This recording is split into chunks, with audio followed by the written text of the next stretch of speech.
जीवन योग, जीवन योग, जीवन योग, जीवन योग, जीवन योग, जीवन योग, जीवन योग, जीवन योग। धर्म अर्थ और काम मोक्ष का राजमार्ग है योग। धर्म अर्थ और काम मोक्ष का राजमार्ग है योग। चित्त की चंचलता यहाँ मिटे, मन को भीतर शांति मिले। सहना भवतु सहनौ भुनक्तु सह वीर्यं करवावहै तेजस्विनावधीतमस्तु मा विद्विषावहै। ओम शांति शांति शांति। हरि ओम श्री गुरुभ्यो नमः। गुरु भगवान श्री स्वामी शिवानंद जी महाराज को प्रणाम।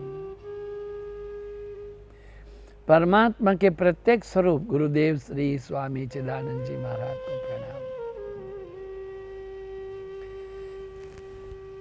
भगवान भाष्यकार को प्रणाम।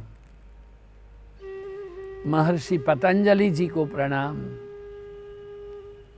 आप सबके हृदय में विराजित परमात्मा को प्रणाम। नमो नारायण, नमो नारायण। सभी का मंगल हो, सभी का शुभ हो, सभी का कल्याण। हरि ओम। कल हम कुछ समापन के स्थान पर ही थे। साधन पाद के 21वें सूत्र। 22वें सूत्र के प्रारंभ करने के पहले थोड़ा उनको देख ले। तदर्थ एव दृश्यस्य आत्मा। ऊपर कहे गए लक्षणों के अनुसार दृश्य का जो स्वरूप है अब पुरुष के प्रयोजन के लिए है, क्योंकि प्रकृति अपने किसी भी प्रयोजन की अपेक्षा किए बिना पुरुष के भोग और अपवर्ग के लिए प्रवृत्त होती है। एक कारिका कहती है प्रकृति को अपना कुछ भी नहीं है, वो पुरुष के लिए है। पुरुष है तो प्रकृति है, आत्मा है तो माया है, ईश्वर है तो माया है। देख लीजिए ईश्वर के लिए माया क्यों है। श्रुति कहती है एकाकी न रोचते स्वद्वितीयम ऐच्छत। ईश्वर के लिए अकेला ठीक नहीं था, दूसरे का इच्छा किया। किसका? माया किया। ईश्वर ने अपनी इच्छा से माया को बनाया। अब माया का इच्छा से हम चल रहे हैं, ईश्वर की इच्छा से माया और माया की इच्छा से हम। किंतु फर्क क्या है? मैं हूं संसार के हाथों में, संसार तुम्हारे हाथों में। ईश्वर अपनी इच्छा का मालिक है, हम अपनी इच्छा के दास हैं। हमको कुछ खाने का मन हुआ, कुछ पीने का मन हुआ, कहीं घूमने का मन हुआ तो हम चले जाते हैं। क्यों? क्योंकि हम इच्छा के दास हैं। ईश्वर नहीं, इसका नियंत्रण है ईश्वर की इच्छा के लिए।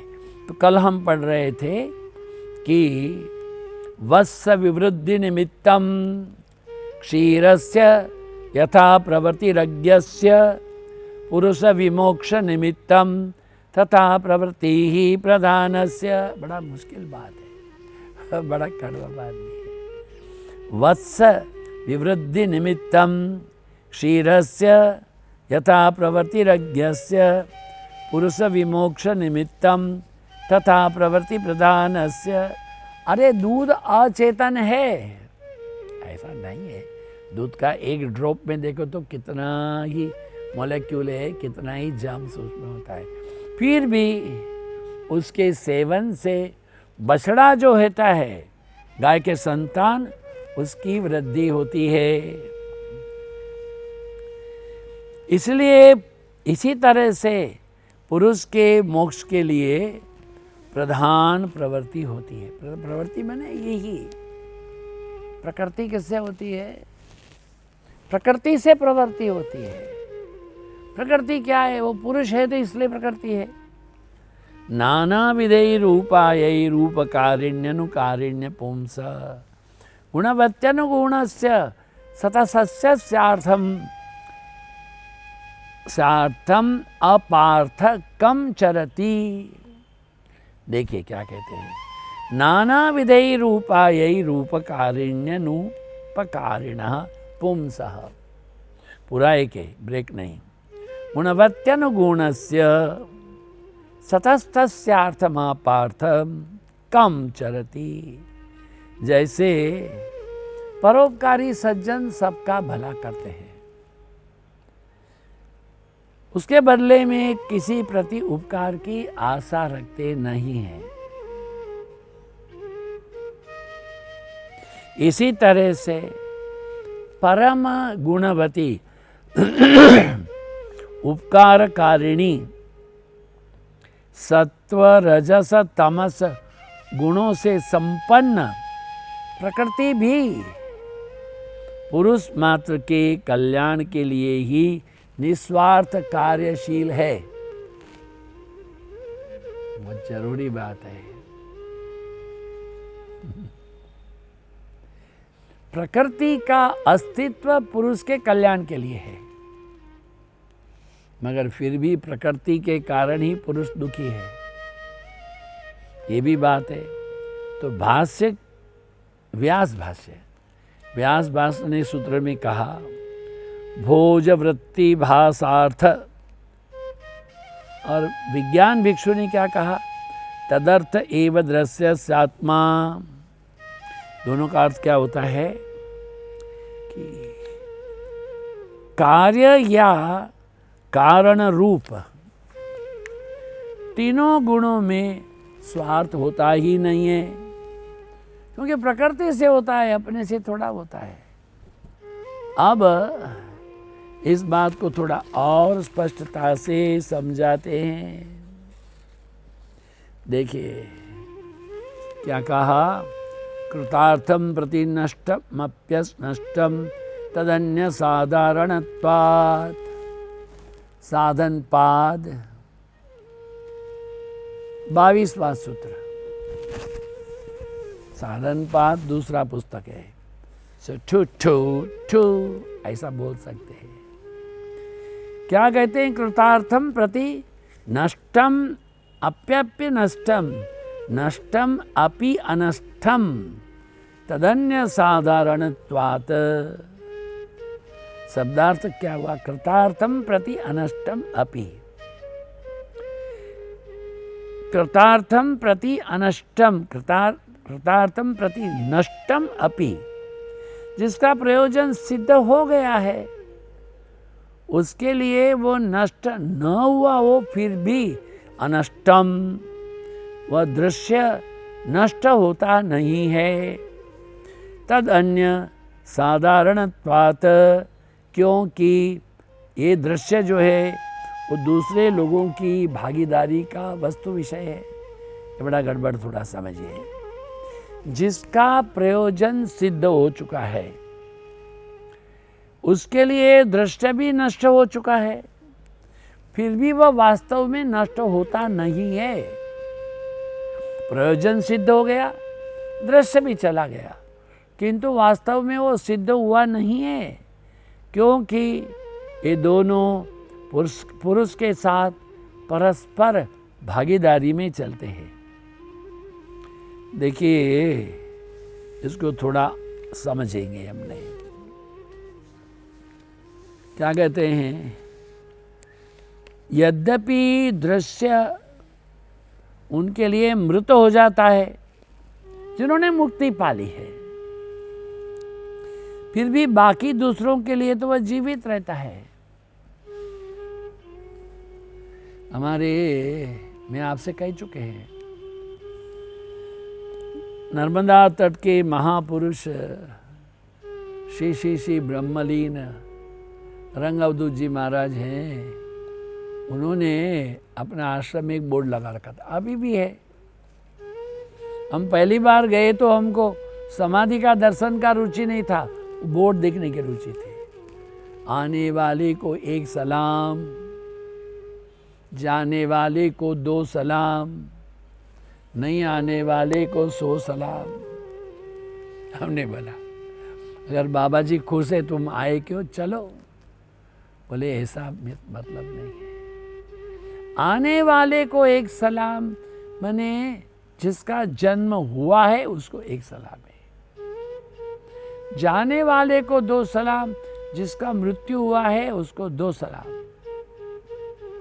और मृत्यु के बाद जो नहीं आने वाला है, यद गत्वा न निवर्तन्ते तद्धाम परमं मम, जो मृत्यु के बाद में कभी आने वाला नहीं है, ऐसे महापुरुष को 100 सलाम है। लिए देखिए जिसने मुक्ति पाली है उसके लिए तो दृश्य गया, किंतु बाकी दूसरों के लिए तो जीवित है, क्योंकि वह सर्वनिष्ठ होता है। भारत में हमने स्वप्न और हमारी तथा कथित वास्तविकता के मध्य में एक भेद किया है। और ये भेद ये है कि स्वप्न निजी वास्तविकता है और यह वास्तविकता जिसे हम संसार कहते हैं वह सार्वजनिक स्वप्न है। सार्वजनिक स्वप्न है, बस इतना ही। जब हम स्वप्न देखते हैं तब हम निजी संसार को ही देखते हैं। सपने में क्या देखा? सपने में यही देखा, वो हमारा सड़क पर जो भिखारी बैठता है बोरी बिछा कर, अरे बोरी कहाँ है उसके पास, अखबार बिछा के सोता है, अखबार ओढ़ के सोता है। उसको सपना आ गया। क्या सपना आ गया? वो इंद्रलोक में चला गया। क्या बताएं, स्वर्गलोक में, इंद्रलोक में सुंदर से उपवन थे, मधुमल्लिका पुष्प से सुरभित थे, सुंदर फुहारे थे, सुंदर झूले थे। यहाँ पर घूमता है वो जो सड़क में सोता है ना, अखबार के ऊपर स्वप्न आ गया, इंद्रलोक में गया। मोगरा, जुई, जाई, चंपा, इनके पुष्पों से दैवी पुष्प थे, सुंदर सुंदर झूले। अब सुंदर सुंदर कन्याएं आई, उसको प्यार से झूले में बैठाई, झुलाने लगी। कुछ गाना भी गाती रही, संस्कृत में ही गाती होती।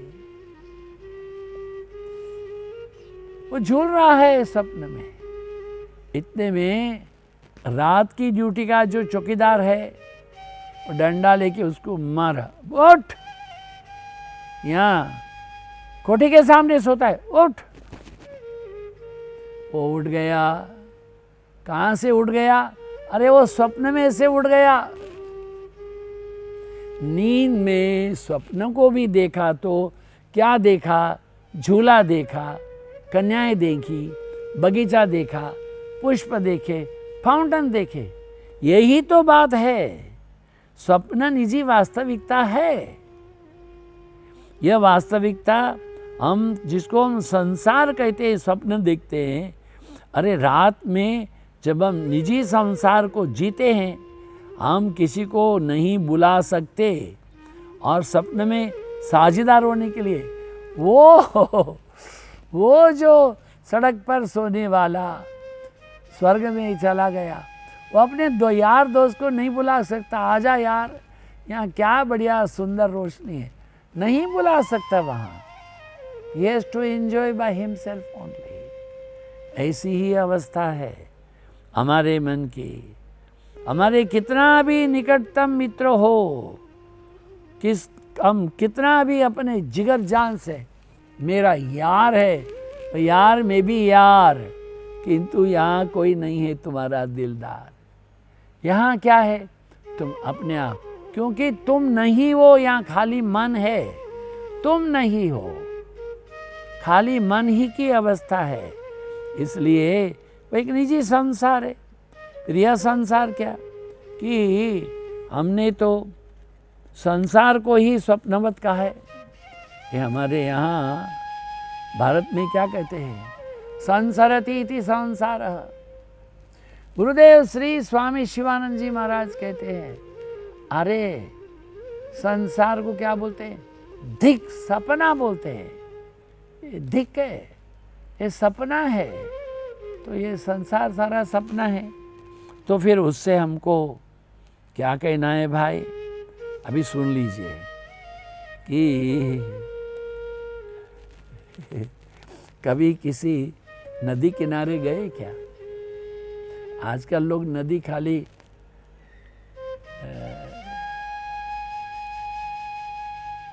फिल्म में ही देखते हैं।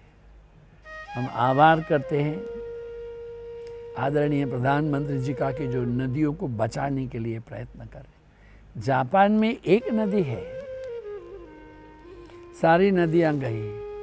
जापानी लोग उस नदी को बहुत प्रयत्न करके बचा रहे। हमारी आने वाली पीढ़ियां पूछेगी नदी क्या, तो क्या हम चित्र में बताएंगे? गंगा का संरक्षण, यमुना का संरक्षण, नर्मदा का संरक्षण, कावेरी का संरक्षण, नदियों का संरक्षण आवश्यक है। कभी आप कभी नदी किनारे गए, एक लंबा छड़ी लेके जाना, वेरी इंटरेस्टिंग, सीधी छड़ी लेके जाना, और आप जानते छड़ी पूरा सीधी है। अब धीरे से उसको नदी में डुबाना। आप देखेंगे जितना भाग नदी में डूब गया, टेढ़ा हो गया। मजा है। छड़ी सीधी है, निकालो बाहर फिर भी सीधी, अंदर डुबा दो टेढ़ी। क्या बात है। तत्क्षण हम देखते नदी में छड़ी को डुबाए, बस वो टेढ़ी हो गई, मुड़ गई, बाहर निकालना उसे, वो सीधी है, पानी में फिर डालो फिर मुड़ जाएगी। हम अच्छी तरह जानते हैं कि छड़ी सीधी है, लेकिन हमारे मन का ढंग, प्रकाश के किरण का व्यवहार हमें धोखा निर्मित करता है। प्रकाश के किरण का विकरण होने से ऐसा होता है।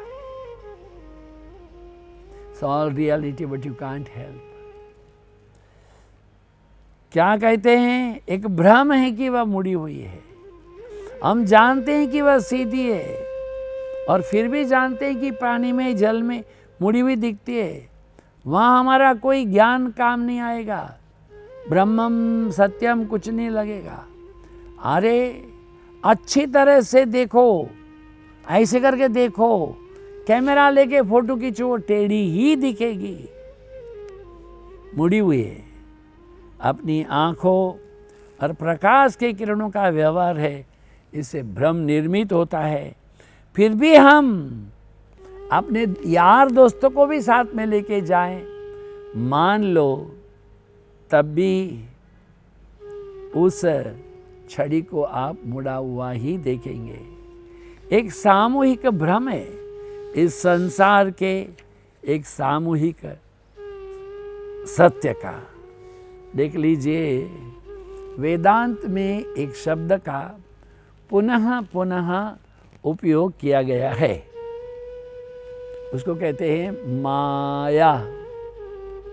हमारे ब्रह्मलीन पूज्यपाद श्रीमद स्वामी प्रेमानंद जी महाराज शिवानंद आश्रम के महामंत्री रहे, मंत्री रहे। वो बोलते थे माया, MAYA, Maya, my action your action, ऐसा बोलते थे। क्या कहा, वेदांत में जिस शब्द का पुनः पुनः उच्चारण किया गया है माया। माया क्या है, उसको कैसे जाने? अरे यही तो कहा ना, यही तो माया है। सीधी छड़ी आपको टेढ़ा दिखती है। जो जानते हैं, जो समझते हैं, उनके लिए माया नहीं है, किंतु जो नहीं समझते हैं उनके लिए माया है। बाकी जो समझते हैं वो माया से परे, वो सत्य है। कभी गर्मी के दिनों में सड़क पर दूर तक ड्राइव करो, पूरा पानी पानी दिखता है, पानी होता नहीं है, पानी दिखता है। मृग जल कहते हैं उसको, मृग जल, मिरास। पानी नहीं होता है मगर दिखता तो है, नहीं होने पर भी दिखता है दूर तक। इसके लिए यही तो माया है, पानी नहीं होने पर भी दिखता है। ये विश्व जो है ना पूरा एक बड़े कारखाने के माफिक है। कारखाना होता है, इंडस्ट्रीज, उसमें माल आता है, कच्चा माल आता है, उससे मशीन बनती है, पंखा है, रेफ्रिजरेटर है, ये सब बन जाने के बाद में अब सारा माल फैक्ट्री से वैसे कारखाने में नहीं जाएगा। ओ कच्चा माल अंदर आया, पक्का बाहर गया। कच्चा आया तो फेंक दिया गया था, पका गया तो सुंदर सजा करके रखा गया। अरे वही तो है जो आया था ए, उसका रूप हो गया बी, फिर भी ए को आप कचरे में डालते हो, बी को सजाते हो। ये माया नहीं क्या? व्हाट इज पिटी। हम सब समझते हैं फिर भी यही करते हैं। अरे नारायण नारायण, देखिए कच्चे माल को ऐसे बनने के लिए अनेक प्रोसेस से निकलना पड़ता है। उसको उबाला जाता है, फिर बाद में उसको प्लेन कर दिया जाता है, मोल्डिंग है, शेपिंग है, ड्रिलिंग है। एक बार एक प्रोजेक्ट तैयार हो जाएगा, बड़ा सुंदर दिखेगा। जगत में जिसको टीपा गया, टीपना पड़ता है, जो टीपा गया वही सुंदर होता है, टीकना पड़ता है। मेहंदी बाटन हारे को लगे जो मेहंदी को रंग है। सास मेहंदी आजकल तो वो कौन से आती है, 10 दिन में छूट जाती भी है, केमिकल मेहंदी। पहले ऐसा नहीं था, मेहंदी के पत्ते ले आते थे बच्चे और सासें थोड़ा फिटकरी डाल के पीसती थी, उसके हाथ बढ़िया लाल हो जाते थे। बहू हमने तुम्हारे लिए मेहंदी पीस के रखा है, अब बहू को फुर्सत होगी तब तो लगाएगी, होने पर भी एक हाथ में लगाएगी, दूसरे में नहीं लगाएगी। सास का हाथ तो लाल हो गया। यही बात है नारायण, जो टीपेगा, जो संघर्ष से निकलेगा, जो दुख से निकलेगा, वही शाइन करेगा। इसलिए ये बाह्य संघर्ष से दुखी नहीं होना। देखिए ये जगत स्वार्थ, लोभ और मोह के वमल में है, भंवर में है। इस जगत में हम टीपे जाते हैं और जितने टीपे जाते हैं उतने ही हम सुंदर होते जाते हैं। बाह्य नहीं, आंतरिक सुंदर भी आता है। कैसे सदा कोई भी इंसान है वह हमारे सामने बहुत सुंदर दिखता था, धीरे धीरे वह वृद्ध हो गया। संपूर्ण तंदुरुस्त अच्छा भला दिखने वाला आदमी है। हमारे यहाँ आचार्य जी थे, बहुत अच्छे थे। एक दिन आए, हाँ, बेटे के साथ में मुंह लटकाए, क्या हो गया? कैंसर हो गया, टाटा में जा रहे। 3 महीना रहे, मैं रोज चिट्ठी लिखता था, वापस आए, अब ठीक है, बस डॉक्टर ने कहा है 1 महीने बाद आ जाना। 7वां दिन में मृत्यु हो गया। इतना सुंदर स्वस्थ इंसान है, अरे वो कैसे मृत्यु हो गया? समाचार प्राप्त होते हैं, किंतु यही संसार का नियम है। वह अलिप्त है, वो जानते हैं, अरे रे रे रे रे रे ये क्या हो गया, दुखी दुखी ये परिस्थिति, सारी परिस्थितियां होते हुए भी वो दूसरों के लिए है, वो ज्ञानी के लिए नहीं है, अज्ञानी के लिए है। जो आत्मा को जानता है उसको दुख नहीं है। आत्मा को जानने वाला कभी भी में अंतर क्लेश में, अविद्या, अस्मिता, राग, द्वेष, अभिनिवेश में नहीं रहेगा। जो अनात्मा में है दुखी है। अनात्मा से उठो, अपने आप को जागृत करो। यदि हे क्लेश से मुक्ति तो गुरु की जा शरण भाई। बस गुरु की शरण में चले जाओ, कल्याण ही कल्याण है। आप सबका भी कल्याण हो। आप सबके उपस्थिति के लिए धन्यवाद, समय दान के लिए धन्यवाद। सभी का मंगल हो, शुभ हो।